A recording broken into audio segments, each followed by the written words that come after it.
Welcome to Bible Fiber, where we are encountering the textures and shades of the prophetic tapestry in a year-long study of the 12 minor prophets, one prophet each month. I'm Shelley Neese, president of the Jerusalem Connection, a Christian organization devoted to sharing the story of the people of Israel, both ancient and modern.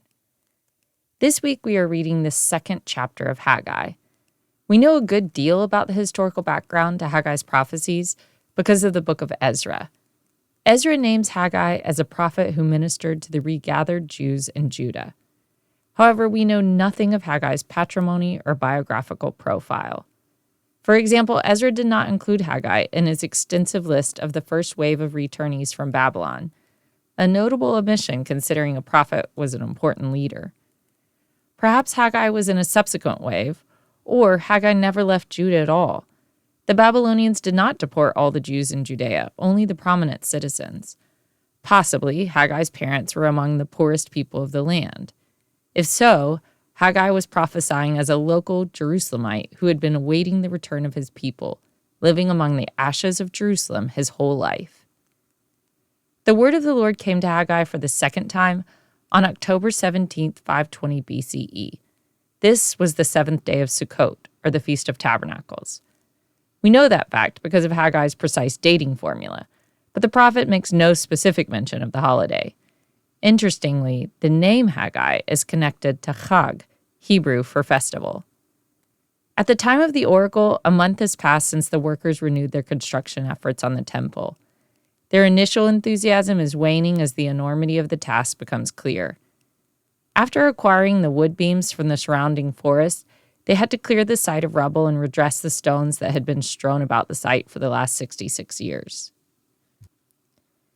Pilgrimages to the temple were compulsory for major holidays, so festival times brought everyone up from the countryside to gather in Jerusalem.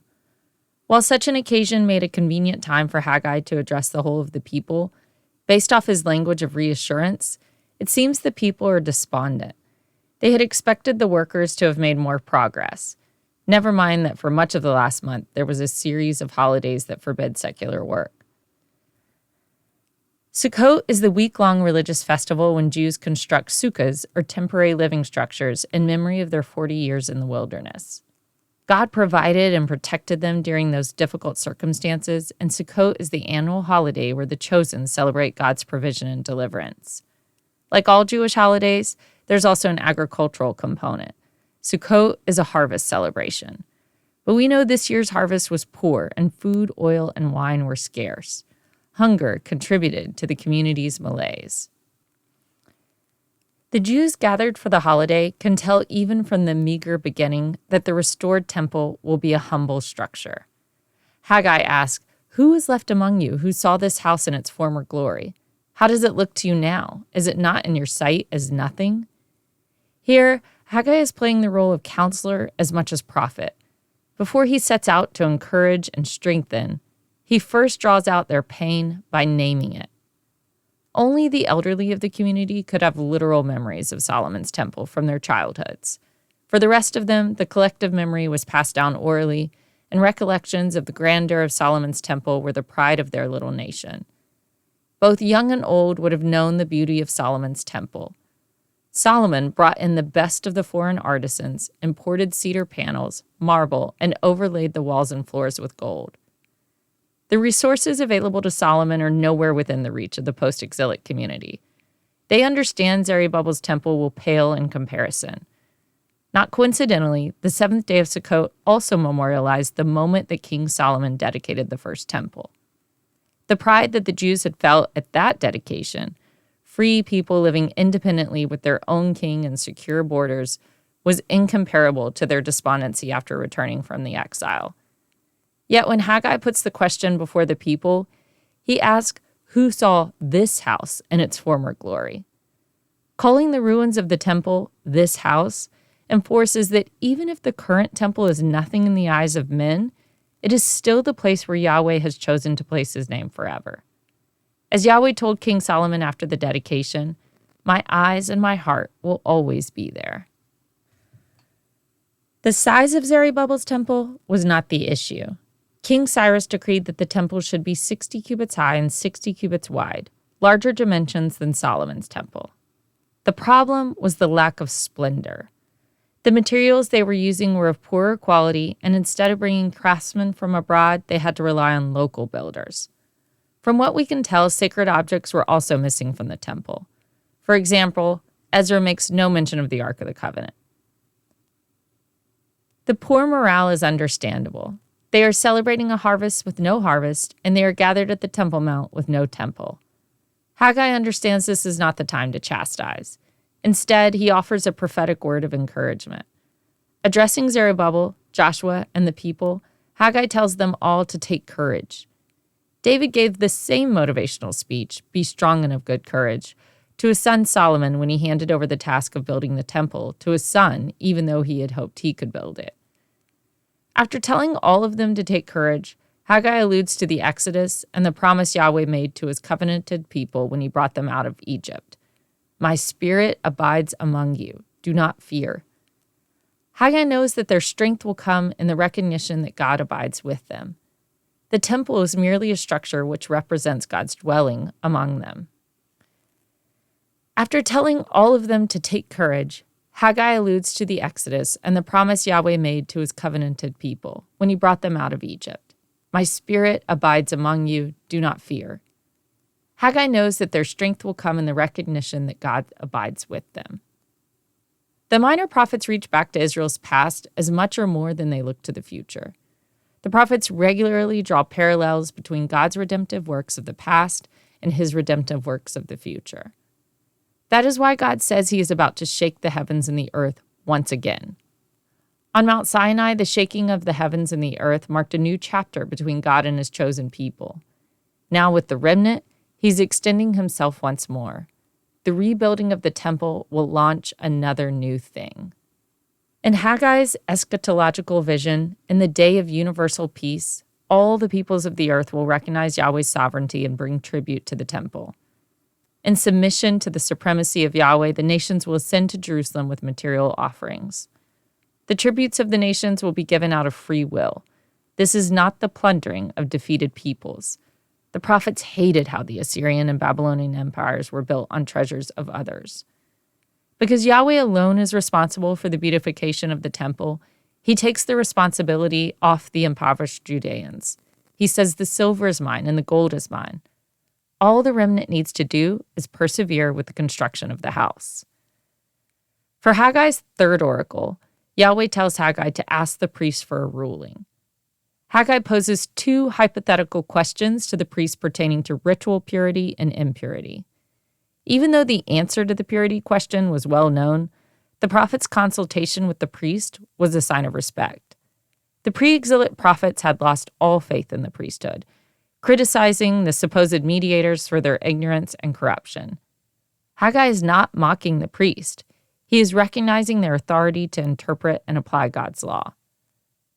The first question pertains to consecrated meat carried in the garment of a priest. If the meat has been offered to the Lord and is therefore holy, can it pass along its sanctity to other food that it touches? Informed by the laws of Leviticus and the sacrificial system, the priest easily answered no. The consecrated meat can convey sanctification to the garment that touched it, but the consecration stopped there and was not an endless chain. By way of contrast, if a person encounters a corpse and is thereby defiled, they are unclean for 7 days. During that time, they must leave the camp because they can easily spread the defilement to other objects they touch. Defilement could spread to second and third objects. Though the object lesson is slightly opaque, God is reinforcing the point that impurity is communicable while purity is not. When the people ignored their responsibility to the temple, God considered them defiled and punished them accordingly.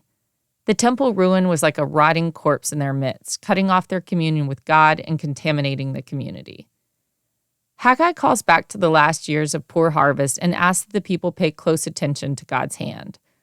The sin of neglecting the temple impacted every area of their lives, economically and agriculturally. During the previous harvest season, before they had begun placing stone upon stone for the temple, their agricultural output was half what they had expected. Yahweh was the force responsible for the blight, mildew, and hail that ruined their crops. Despite the afflictions, they did not return to him. The lack of the temple was representative of their general lack of devotion. With the renewed work on the temple, they have left the realm of the unclean and entered the period of blessings. It is only December when Haggai is delivering his oracle. The productivity of the coming season is still in the distance. But Haggai tells them, "From this day on, I will bless you." Their repentance, obedience, and submission are sufficient, and their plight will change. The gate of blessing was now open, and they were free to thrive with bountiful crops. After addressing the priest, Haggai turns to the governor Zerubbabel with his last oracle. Haggai reverts again to eschatological language with a military and political component, announcing the shaking of the nations. Yahweh will overthrow kingdoms and establish a new world order. In his message to Zerubbabel, God switches from governor to calling him my servant. Governor was a title given to Zerubbabel by the Persians. It did not reflect any real authority as a Persian administrator and certainly did not reflect his credentials in the eyes of Judah. God often called King David my servant. So calling Zerubbabel my servant acknowledges that in this bureaucrat of the Persian Empire rests the restored lineage of the house of David. God goes even further, calling Zerubbabel his signet ring. Signet rings were used to impress the king's signature on documents. In ancient times, confidants of the king wore them around their neck to guard the seal closely. When the Babylonians overthrew Judah's king Jehoiakim in 597 BCE, the Jews despaired. They believed the Davidic line was cut off forever. The appointment of Zerubbabel as governor renewed their hopes. Even more, God warned the unrighteous king Jehoiakim that if he did not repent, the palace of David would become a ruin. Jehoiakim continued to displease Yahweh, pursuing injustice, corruption, other gods, violence, and oppression. When God decided to hand him over to Nebuchadnezzar in 597 BCE, he announced that he was pulling him off like a signet ring. When God assures Zerubbabel that he will be his signet ring, his representative on earth, he is reversing the curse of his grandfather. Rebuilding the temple and restoring the house of David are both links in the same chain of kingdom promises. Zerubbabel was not the Messiah himself. We know that he never received the type of honors or attained the kind of power described in Haggai's last oracle. He was a prototype of a future messianic figure in the line of David. The New Testament writers were not oblivious to this messianic qualifier. The Jesus genealogies in both Matthew and Luke list Zerubbabel as an ancestor of Jesus. By the time Paul was writing his letter to the Romans, the messianic expectation of the Davidic dynasty was still very much alive because of the prophets like Haggai. Paul wrote, "The gospel he promised beforehand through his prophets in the Holy Scriptures regarding his son, who as to his earthly life was a descendant of David." Haggai's prophecies about the glorified temple are difficult to interpret regarding fulfillment. For example, did the nations ever present offerings before the temple? In the short term, King Cyrus ordered the return of all the sacred objects stolen from the Jerusalem temple by the Babylonians. King Darius later offered heavy tributes for burnt offerings to the Jewish temple so that their sacrificial system could continue daily. And centuries later, King Herod brought the wealth of Rome to Jerusalem, remodeling Zerubbabel's temple beyond recognition. However, Herod's building efforts edified himself rather than Yahweh, so Herod's temple could not possibly be the one Haggai foresaw. Only in the Messianic age and the ingathering of all the redeemed will the long-term fulfillment of Haggai's prophecies take place. The prophets foretold that only in the Messianic age will all the nations universally recognize Yahweh and share in his blessing.